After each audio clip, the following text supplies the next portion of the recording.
Let's get another lady in on this one. Beryl Gibbons over here has a question to ask you on computerisation, actually, Mohammed. Go on, Beryl.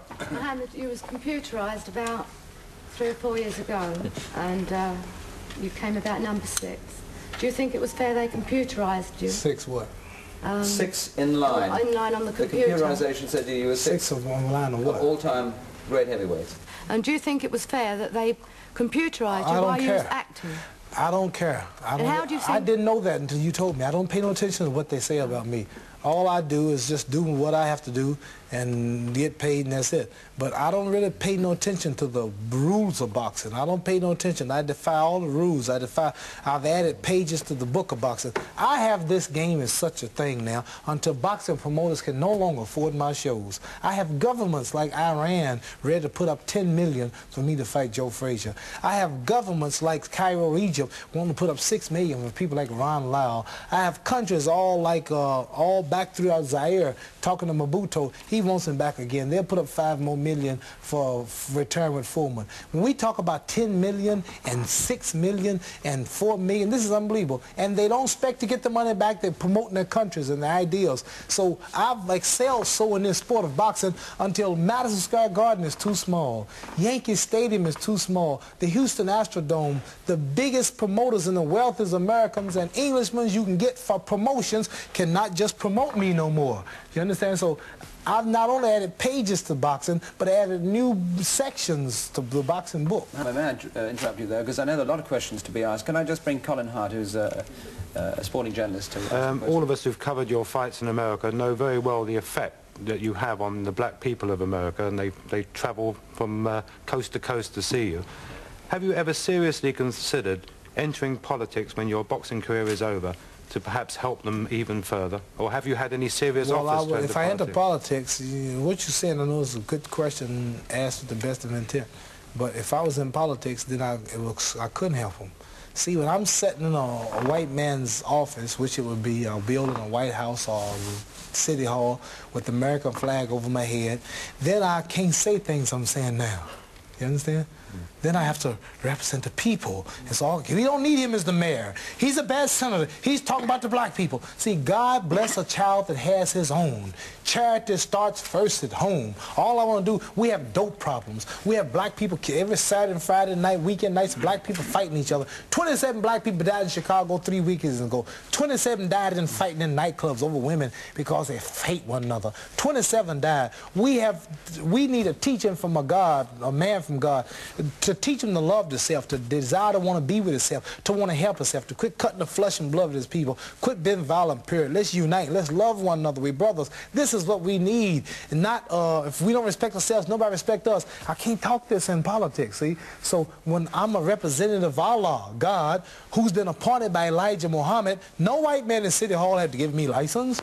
You know, I'm talking some bold talk over here. Every American out here hearing it can go back and tell the president, he'll say, if he's talking about Elijah Muhammad, be quiet. We've been in America 42 years, the Muslims. Nobody attack us. They know we right. They just don't want the masses to hear this. That's why we got white women today in America coming after black people more so than ever. There's never been a day in America where so many white women were in black neighborhoods. See, the black power's coming out. Here's a brother right here. He's affected. He's not even from America. Look at his hair. He's been affected by the black man in America, his African hairstyle. This is gradually coming out, but it's going to hit America first. It's got to come there first before these people can be free. So what I'm saying is, I don't forget your question now. I think you've answered very adequately.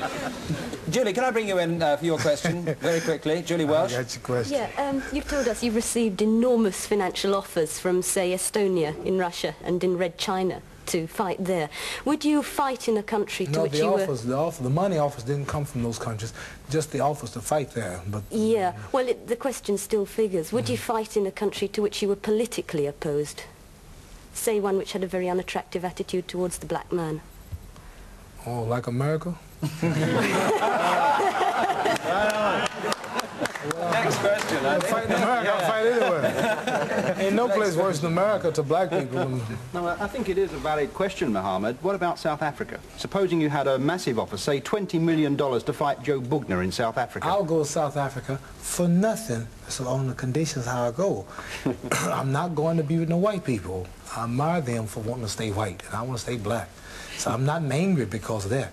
I don't like the injustice as far as the bad living, inadequate living coming. That's not my business to get in another country's affair. So I can't go over there preaching like I would in the States. But there's so many beautiful people in South Africa who love Muhammad Ali, who can't get out of the country if they want it. And I owe it to them to go shake their hands, to pick up the babies, to walk with them, to stay there 2 weeks just to get calm and let them get used to me and see me. I don't have nothing in South Africa for that. You understand? And I wouldn't dare go over there. So, well, I'm the champ of the world, and you mean I can't walk over here? Even if they did let me walk over there, eat over there, sleep over there, I can't do it comfortable knowing I'm just a hand-picked one. If I go to South Africa, I'd stay in one of the little huts, you understand? I'd let them cook me some good old African food, and I'll hang out with just them. So if I was going to fight in South Africa for 20 million or even nothing, and there was an arena there, then they'll just have to give them justice for that day and let them have this side. I wouldn't want no integration at the arena. I want all the Africans to sit on this side and all the whites to sit on that side and have a little rope there where nobody bother nobody and fight. Ain't nothing wrong with that. Because let me tell you something. If you have any colleges here where black people go to college, have an assembly or something and watch and see all the Jamaicans, all the Trinidadians, the West Indians. They're just naturally human together. Everybody likes to be his own. You see some bluebirds going this way, red birds flying this way. They might get all mixed up, but they'll all come out together. And you see the tigers with the tigers, the monkeys with the monkeys, the lions with the lions, the giraffes with the giraffes. They're all animal cats, but they got different hangouts. You see the eagles over here, the pigeons over here, the buzzards over here, the all-type bluebirds, the red birds, the owls. They all are birds, but they got different little cultures. You got your English talking, your English food, and you and the man in Germany are both brothers, but your cultures are different. You and the man in Russia are even more different yet. I was in Zaire, home of my brothers, but the food and the way they talk, the way they dance, I'm not home till I get back to Harlem to the brothers. Yeah, baby, I can't stand it. Yeah, see, so you understand? So ain't nothing wrong with wanting to be with your own kind. What's wrong with me wanting to be with my kind? You understand? I was at the Q Club the other night. I was stopped at Talk of the Town, but I wasn't really comfortable. The things they were singing were from Europeans, and the dances and the white girls and all that was a nice little dance, but it wasn't my culture. I went to the Q Club, you understand, where all the black folks hang out, and they was getting it, doing the James Brown, can't stand it, baby. Hey, I was more at home there. I don't hate nobody, but I just like to be with the color folks. Mohammed, man, just before I ask you a question, your stick is holding up the microphone at the moment, so that's great. So I don't mind going to Africa, you know, just because they like to be with their own kind. That's a good place to be. I just like to see them have better conveniences. Let's bring in some more people in to ask questions. Frank, I know you want to really get back to boxing. Can we ask a question from you? Boxing means nothing when you're talking to Muhammad Ali, you're not talking to just a boxer. Well, I know you want we can talk to things more interesting than boxing. Anything, but I know Emmanuel wants to ask you a question, Mohammed. It wasn't entirely about boxing, actually, Mohammed. That's what I know. That's what I was trying to tell you. See? It's a mind reader. A mind reader. I think we've all accepted, and you've certainly proved, that you could probably, almost certainly, beat any heavyweight in the world today. Probably. See, he still ain't convinced. He said, I've proved that I probably could beat them. Well, there might be someone you can whoop any man on the planet. There might be someone you haven't met yet. We haven't heard of yet.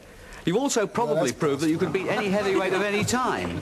But has it ever occurred to you, and if it hasn't, could you think about it? How do you think it might go in a boxing ring with boxing gloves against a different type of opponent, say an all-in wrestler or a karate man? Had you thought about it? I have an offer. I cannot tell you the name.